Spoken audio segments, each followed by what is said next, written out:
এই মানুষটা না নিজের পার্সোনাল লাইফে একদম ট্র্যাপড হয়ে আছে, মানে ফেসে আছে। ওর মেন্টাল স্টেটটা এখন একদম ডিফারেন্ট। মেবি হয়তো এই মানুষটা খুব ক্যারিয়ার ওরিয়েন্টেড, নিজের ক্যারিয়ার নিয়ে অনেক চিন্তিত, ফিনান্সিয়াল জিনিসগুলোকে নিয়ে অনেক চিন্তিত, টাকা পয়সা, বাড়ি ঘর, এই জিনিসগুলোতে মেবি ওর ফোকাসটা অনেক বেশি এই মুহূর্তে। ও নিজেই কনফিউজড, বুঝতে পারছে না কি করা উচিত, কি করব। তো তোমার সিচুয়েশনটাকে বা তোমার ব্যাপারটাকে, তোমার টপিকটাকেও সারেন্ডার করে দিয়েছে। যখন ওর লাইফের এই পরিস্থিতিগুলো সর্ট আউট হয়ে যাবে বা ওর একটা রিয়েলাইজেশন হবে, ও নিজেই তোমার কাছে আসতে পারে। সামনের মানুষটা বেশ ভালোই আছে, নিজের লাইফে এগিয়ে যাচ্ছে, ভালো ভালো পোস্ট শেয়ার করছে, আর তুমি সেটা দেখছো আর তুমি ভাবছো যে ও নিজের লাইফে তো বেশ ভালোই আছে আমাকে ছাড়া। কিন্তু তোমার ওর কথা বারবার মনে পড়ছে, তুমি কিছুতেই ওকে ভুলতে পারছো না। এবং আমি অনেকবার নিজের ভিডিওসের মাধ্যমে বলেছি যে অনেক সময় এমনও হয় যে সামনের মানুষটাও কিন্তু তোমার কথা সারাক্ষণ ভাবছে। তুমি তাকে সোশ্যাল মিডিয়াতে তার ছবি দেখে হয়তো তাকে জাজ করছো যে সে খুব খুশি আছে, কিন্তু ছবি দেখে কারুর জীবন বিচার করা যায় না। হয়তো সেই মানুষটাও তোমার কথা ভাবছে, যার ফলে তুমি এই মানুষটাকে ভুলতে পারছো না। এবার আসল ব্যাপারটা কি, সত্যি কি আমার কথা ভাবছে? এই প্রশ্নের উত্তর দেব আজকে ট্যারো কার্ডের মাধ্যমে। ইউনিভার্স আমাদের অনেক সময় ইন্ডিকেশন দেয়, আর tarot card one of the indication. এটার মাধ্যমে অনেক সময় ইউনিভার্স আমাদের মেসেজ দেওয়ার চেষ্টা করে। তো আজকে এটা রিডিং করব, এই প্রশ্নের উত্তর বার করার চেষ্টা করব। রিডিংটা খুব সিম্পল হবে। জাস্ট পজিটিভ মাইন্ডসেট রেখে এই মানুষটার নামটা নাও, এই মানুষটাকে কল্পনা করো, তার সাথে কানেক্ট করার চেষ্টা করো, বোঝার চেষ্টা করো যে সে কি ভাবছে। এই ফিলিংটা নিজের ভেতরে রাখো, পজিটিভ থাকো। কারণ তুমি এই মানুষটাকে ভালোবেসেছো, তুমি এর সাথে কানেক্ট করতে পারবে। জাস্ট পজিটিভ থাকো আর এই রিডিংটাকে দেখো। আমি একটা কার্ড বার করব, একটাই রিডিং করব। কার্ডের মধ্যে কিছু পরিস্থিতি বলবো, সেই পরিস্থিতি যদি তোমার সাথে ম্যাচ করে থাকে তাহলে রিডিংটা তোমার। এবং এই রিডিংটা একটা টাইমলেস রিডিং, মানে এই ভিডিওটা যখনই তোমার চোখের সামনে আসবে এটা ওখান থেকেই তোমার জন্য কাজ করবে। তুমি সেখান থেকে এটা দেখতে পারো। এটা ভেবো না যেটা তো আমি 10 দিন আগে আপলোড করেছি, তো এখন এটার কী লাভ। রিডিংটা তোমার সামনে এসছে মানে ইউনিভার্স মেবি তোমাকে কোনো মেসেজ দিতে চায়। ঠিক আছে, তো চলো আর সময় নষ্ট না করে এই রিডিংটা শুরু করা যাক। ওকে, সবাই পজিটিভ থেকো, মানুষটার নামটা নাও, তাকে কল্পনা করো, আর তারপরে রিডিংটা দেখো। ওকে, let's start.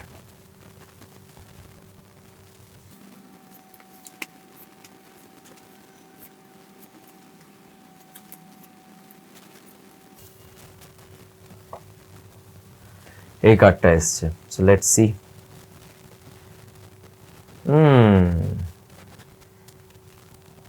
The hanged man. চলো দেখা যাক এই রিডিংটা কি বলে। দেখো, আজকে যারা যারা এই ভিডিওটা দেখছো তাদের আগে পরিস্থিতিটা আমি বলি, ঠিক আছে? যার জন্য তুমি এই ভিডিওটা দেখছো, এই মানুষটা তোমাকে ছেড়ে দিয়ে চলে গেছে, তোমাদের ব্রেকআপ হয়ে গেছে, ঠিক আছে? এবার এখানে দুটো পরিস্থিতি হতে পারে। আমি প্রথম পরিস্থিতিটা বলছি যে ব্রেকআপ হয়েছে, মানে এই মানুষটা তোমাকে নিজেই ছেড়ে দিয়ে গেছে, তোমার ভ্যালুটা বোঝেনি, তুমি অনেক চেষ্টা করেছো, কিন্তু এই মানুষটা নিজের মতন করে বেরিয়ে গেছে। এটা একটা পরিস্থিতি হতে পারে। আরেকটা পরিস্থিতি এটা হতে পারে যে কোনো তোমাদের মধ্যে আস্তে আস্তে সেরকম কোনো ঝগড়া হয়নি, কিছু না, এই মানুষটা তোমাকে মাঝপথে না ঝুলিয়ে রেখেছে, মানে সে ক্লিয়ারলি কিছুই বলছে না, মানে তোমাকে হ্যাঁও বলছে না সেরকম ভাবে, এবার নাও বলছে না, আর তুমি হয়ে গেছো খুব কনফিউজড। এবার বিষয়টা হচ্ছে এই মানুষটার ব্যাপারে বলি। এই দুটো পরিস্থিতিতে এই মানুষটা একই রকম বিহেভ করছে। মানুষটা কি করছে, এই মানুষটা না নিজের পার্সোনাল লাইফে একদম ট্র্যাপড হয়ে আছে, মানে ফেসে আছে। ও এখন যেই পরিস্থিতিতে আছে সেখান থেকে এই ভালোবাসা বা তুমি ওর জন্য যেই জিনিসগুলো করছে এইগুলো গুরুত্বকে বোঝা, সেই মাইন্ড সেটেই ওর নেই। ওর মেন্টাল স্টেটটা এখন একদম ডিফারেন্ট। মেবি হয়তো এই মানুষটা খুব ক্যারিয়ার ওরিয়েন্টেড, নিজের ক্যারিয়ার নিয়ে অনেক চিন্তিত, ফিনান্সিয়াল জিনিসগুলোকে নিয়ে অনেক চিন্তিত, টাকা পয়সা, বাড়ি ঘর, এই জিনিসগুলোতে মেবি ওর ফোকাসটা অনেক বেশি এই মুহূর্তে, যার ফলে ও তোমার দিকে ও মানে কিছু ভাবছেই না, ও জাস্ট সারেন্ডার করে দিয়েছে, ঈশ্বরকে নিজেকে সারেন্ডার করে দিয়েছে, যেই হওয়ার তাকে তো হবে, না হলে হবে না, যা ইচ্ছা হোক, আমার দেখার দরকার নেই। এই মানুষটা ইন্টারেস্টেডই নয়। তো তুমি যেমন ওর কথা ভাবছো, যদি তুমি এটা আমাকে জিজ্ঞেস করো যে ও তোমার কথা ভাবছে কিনা, তাহলে এখানে উত্তরটা আসছে যে না, ভাবছে না, কিন্তু পরে গিয়ে ভাবতে পারে না তার কিন্তু কোনো মানে নেই, বিকজ এটা কিন্তু একটা নিউট্রাল কার্ড, একটা ব্যালেন্স কার্ড। মানে এমন নয় যে এই মানুষটা তোমাকে পছন্দ করে না, বা এমনও নয় যে এই মানুষটা তোমাকে খুব পছন্দ করে, একটা ব্যালেন্স, একটা নিউট্রাল। মানে এই মুহূর্তে আমি এগুলো নিয়ে কিছু ভাবছি না, পরবর্তীকালে গিয়ে হতেই পারে, কারণ মানুষটা খারাপ না, কিন্তু ও নিজের জালেই নিজের মধ্যেই ফেসে আছে, ও নিজেই কনফিউজড, বুঝতে পারছে না কি করা উচিত, কি করব।